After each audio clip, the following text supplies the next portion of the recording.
Bonjour à tous et bienvenue pour ce nouvel épisode de Envoyé Banal, l'émission de désinformation en continu. Aujourd'hui, nous nous réunissons pour parler de ce nouveau phénomène venu de l'étranger qui désorganise notre beau pays. Cela fait déjà plusieurs décennies qu'il est envahi de geeks, mais aujourd'hui, ils descendent enfin dans la rue et ne s'isolent plus dans leur séance de gaming ou bien leur version plus sociale, les LAN. Mais aujourd'hui, les événements s'accélèrent et les geeks sortent à l'air libre et envahissent nos rues. La raison ? Le nouveau jeu Pokémon Go, où ils doivent marcher pour capturer ces créatures et faire des combats sans autorisation. Doit-on craindre cette menace ? Doit-on craindre cette cohabitation ?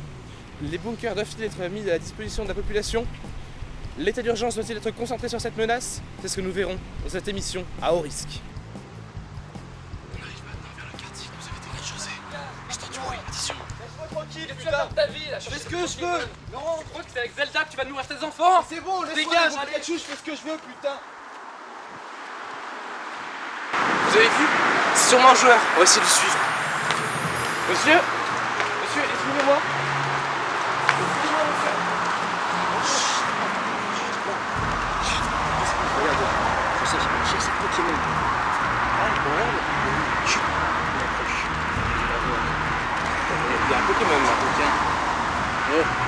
Je l'ai. Oh putain. Oh, je crois qu'il y a vraiment un problème. Monsieur, vous voyez du Pokémon dans la nature là? Regardez. Pikachu. Je recherche.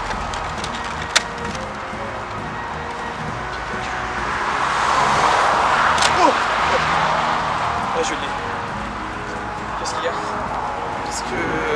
Pourquoi vous vous êtes fait jeter de votre maison? Qu'est-ce qui s'est passé? C'est triste, mon père ne comprend pas que j'aime Pokémon, j'aime les Pokémon et j'adore ça, c'est ma passion. Chasser, c'est ça.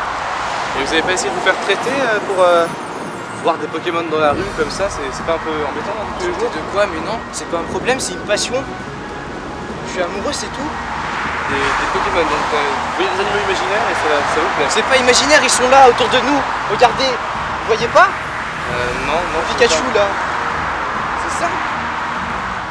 D'ailleurs, il me plaît bien.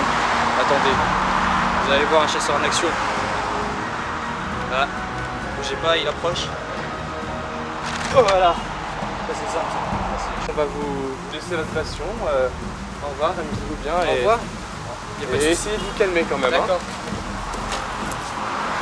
Je pense que on est devant un grave problème et on comprend maintenant l'importance du comité. Qu'est-ce qu'il fait? Mais qu'est-ce qu'il fait encore? Ça va? Y'a pas de soucis, arrêtez. Vous me dérangez dans ma chasse, putain. Dégagez. Partez, putain, partez. Il devient violent, je pense qu'on va essayer de s'en aller. Allons-y. La première chose à savoir, c'est pourquoi vous avez décidé de monter ce comité anti-Pokémon. Alors, la création de ce comité, elle part d'un constat. Le constat que de plus en plus de jeunes sont soumis à ce phénomène qui est de chercher des boules violettes ou des tortues bleues à l'aide de leur téléphone portable qui n'existent pas dans la vraie vie. C'est incompréhensible. C'est un phénomène qui contribue à la décadence de la société. Et c'est pour ça que j'ai jugé bon de lutter contre ceci. À quel danger ça expose les jeunes précisément ces jeux de Pokémon? Ah bah ça peut aller jusqu'à la mort. Les jeunes, effectivement, si les jeunes marchent dans la rue en regardant leur téléphone cellulaire, ils ne font pas attention à ce qu'il y a autour d'eux. Ils peuvent se faire écraser par une voiture ou... Il y a déjà eu des cas? Ah mais les chiffres parlent d'eux-mêmes, hein. La population française a diminué de moitié, monsieur. De moitié? Ah oui, quand même, c'est donc une catastrophe assez énorme pour notre pays. Est-ce que vous pensez que l'état d'urgence devrait se recentrer sur cette catastrophe? Je pense que c'est l'un des enjeux du monde d'aujourd'hui. Bon, bien merci, c'est une belle cause en tout cas et on vous souhaite bien du courage. On a pu obtenir en exclusivité l'interview de celui qui a su dire stop à ce jeu immonde. Monsieur, est-ce que vous pouvez nous raconter la descente aux enfers de votre fils? Comment il est devenu accro à ce jeu? Et au départ, tout allait bien. C'était des choses normales, des choses d'hommes que tout le monde fait au quotidien. Le football, il jouait avec ses amis, il sortait le soir, des choses sensées. Puis un jour, tout a dérapé. Il a commencé à télécharger cette espèce de jeu là, sur son téléphone. Et depuis lors, il fait des trucs insensés. C'est même plus un homme.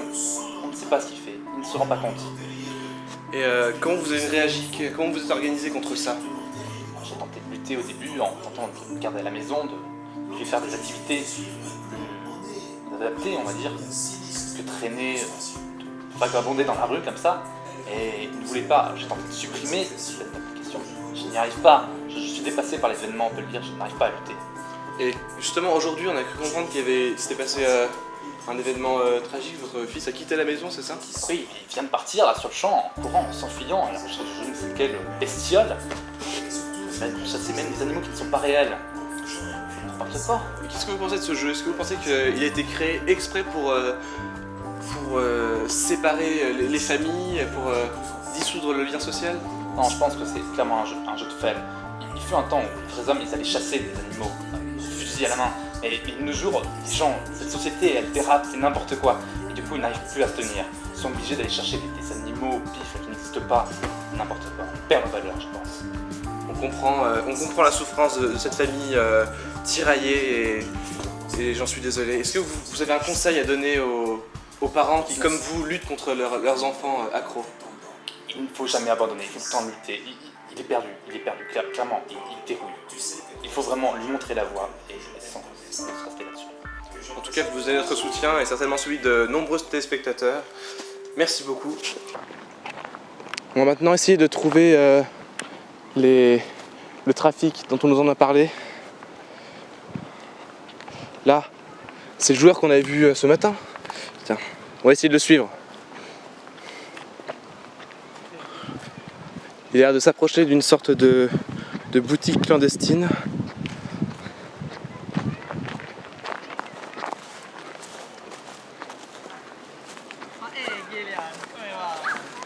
Se cacher ici et observer.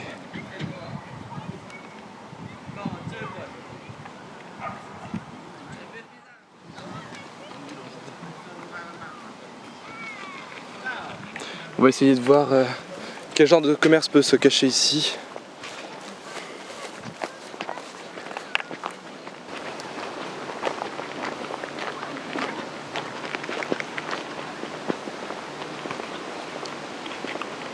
Ciao.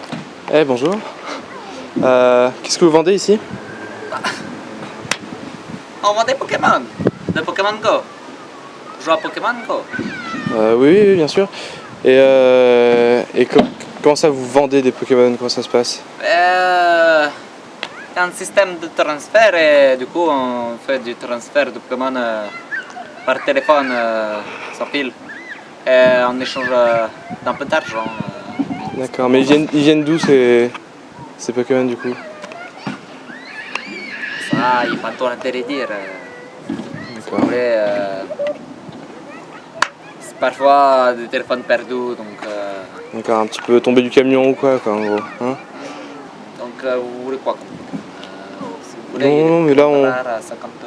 on regarde juste les prix, on repassera pour acheter la marchandise, ça marche. Allez, quand vous voulez. Ok, on repassera. Merci, Allez, au revoir. bonne giornata. Donc là, on a vu que c'était un trafic extrêmement organisé et je pense que ça va être un petit peu compliqué d'arrêter ça pour la police. Enfin, heureusement, le comité et d'autres hommes forts continuent de lutter contre cette menace. Après avoir évalué sur le terrain tous les dangers de ce nouveau jeu vidéo, on peut à présent vous donner tous les conseils pour lutter. Appelez-nous grâce au numéro vert 0800 42 42 42 car les Pokémon Go sont peut-être déjà chez vous. Game over.